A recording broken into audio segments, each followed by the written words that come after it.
Wow. Dr. Jones. I just want to take the time to acknowledge the Bowes. I want y'all to put your hands together for the good-looking group here.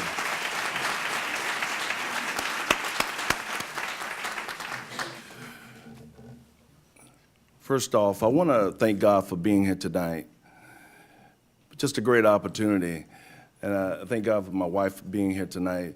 But tonight I see so many educators here, Mr. Brown. I look back and see Miss Harvey and different ones that I went to school with, and I started to think, I feel like Abraham Lincoln tonight. Said that all that I have and all that I ever hope to be, I owe my mother, Miss Annie Olegore.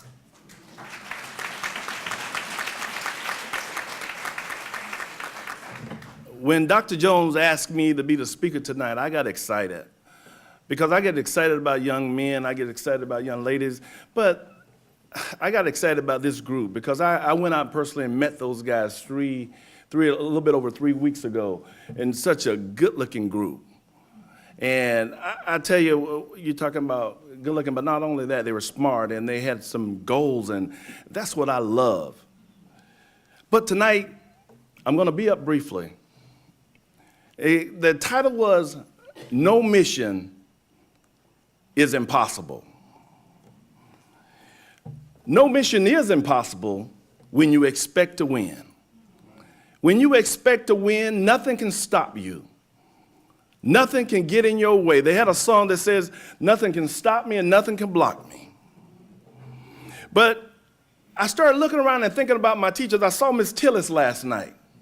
My fifth grade teacher, and they told him, said, that Lowe boy, he's going to always be in trouble. He's always going to be into something.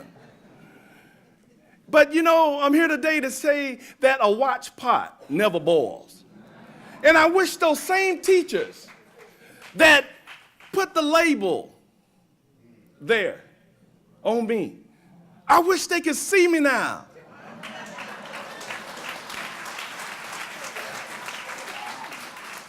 The situation was, I walked into Palmetto Police Department, 1981. The guy told me, he said, you will not be here over 6 weeks. I give you a max of 6 months. And I said, I'll show you. I didn't know how I was going to show him because I was an 18-year-old kid. My knees were shaking because I never shot a gun. I never had been into an environment like that. But I said, all I want to do is make it. I said, somebody's got to make it. And the mission seemed impossible, young men and young ladies. It seemed impossible. But I told them, I said, I am going to stay there. And it's just amazing how life can deal you some cards.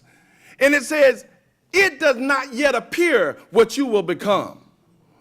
And see, just because you're in a situation now, you're in this situation, but sooner or later, things turn around if you just believe. See, I was thinking about this thing, and see, a lot of times I remember this guy at work. He told me, he said, Garry, I'm going to leave here in 10 years on the date. I wasn't prepared for that. When he came in, he gave me that retirement letter, and I said, where you going? He said, I'm retiring. But I'm here to tell you, and I was supposed to step in his position, and it's better to be prepared for an opportunity and not have one than to have one and not be prepared.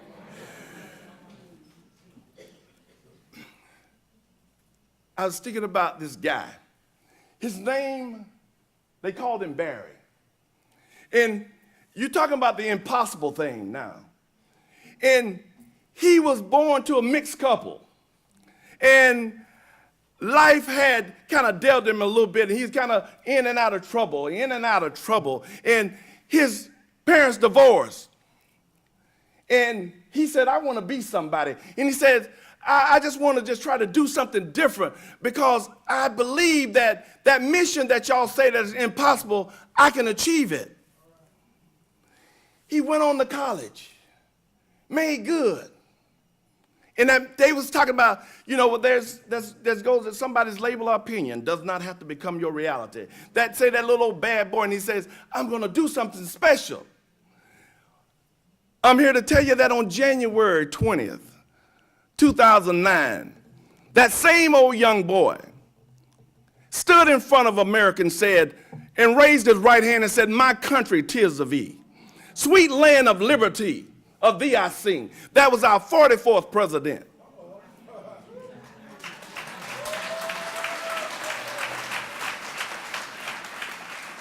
You talking about mission impossible. When I was going to be the chief, everybody said, don't try it. There's never been somebody like that. Don't do it. Don't do it. Everybody was declaring the mission was impossible. But I do know where there's a will, there's a way. My daddy told me, he said, Garry, quitters never win and winners never quit. I said, I won't be denied.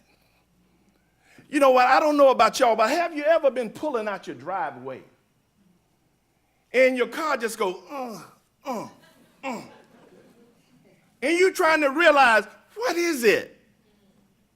And you realize that you got your brakes on. See, that's what's holding a lot of us back. We have our emergency brakes on, holding back. But I'm here to tell you, I will not be denied tonight. You have to give the world your notice and say, guess what? I'm going to make it regardless. My grandmother, she was 5'7", and she wasn't even 100 pounds. She said, I'm a small piece of leather, but I'm well put together. She said, I don't care what you say, I'm going to do it. She said, don't let anybody tell you that you can't do anything tonight. I'm here to tell you, boys, you can do it. I just looking at their resume, and I just started thinking, I said, my God, all these are bright ideas, all these bright things. And I thought about this thing. But you got to want it bad. You got to want it like never before. And my son said, Daddy, just say that little thing that you always say. And it says, simply is, when you want a thing bad enough to go out and fight for it, you got to work day and night for it. You got to give up your time, your peace, and your sleep for it. If all that you dream and scheme is about it, and life seems useless and worthless without it, if you're glad to sweat for it and fret for it and lose all your terror of the opposition for it, if you go after that thing with all your sagacity, strength and sagacity, with hope and stern personality, with the help of God, you can get it.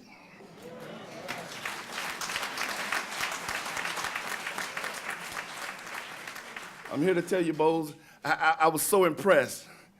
I was so impressed with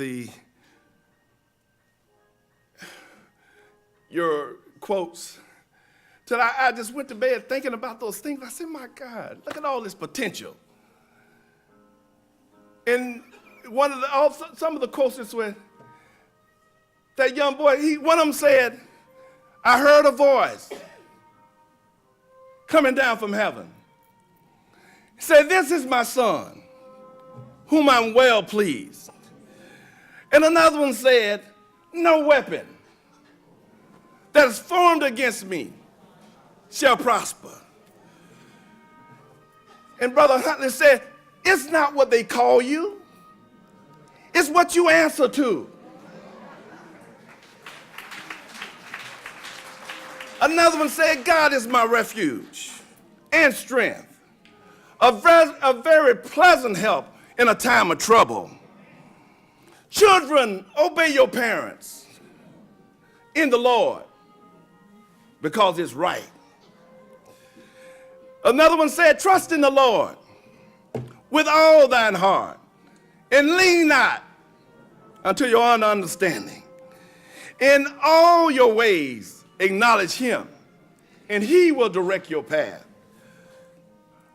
And the final one said, he said, the Lord is my shepherd, I shall not want. He maketh me to lie down in green pastures. My cup runneth over. I'm here to tell you now, Bose, you have to leave your mark. You have to, it's declaring time now. And you have to say that if nobody else does it, I'm the one. I'm the one that can do it. No matter what the odds are, I'm the one. I like something that my friend said. He went to this girl's house and he said, I want to visit, I want to take her out. And her daddy came out and said, you're not good enough for her. Get away from here. He said, I'm going to go back to school. Watch me. He went back to school and he was successful. Graduated at the top of his class. And he said, I'll show you. And I like something Frank Sinatra said. He said, the best revenge is massive success. Bows, I'm here tonight to tell you, massive success. When my grandson was laying down, they brought him over to the house. I placed my hand on his head. And I declared that you will be a leader, not a follower. And tonight, I'm declaring it to you, that you will be a leader, not a follower. You have so much potential.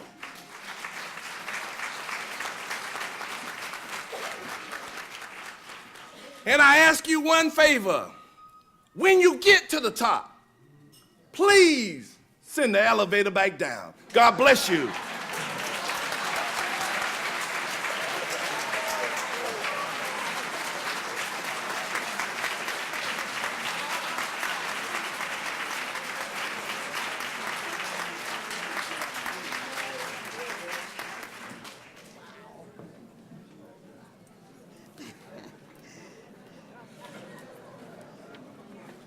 Bose, I know you heard that.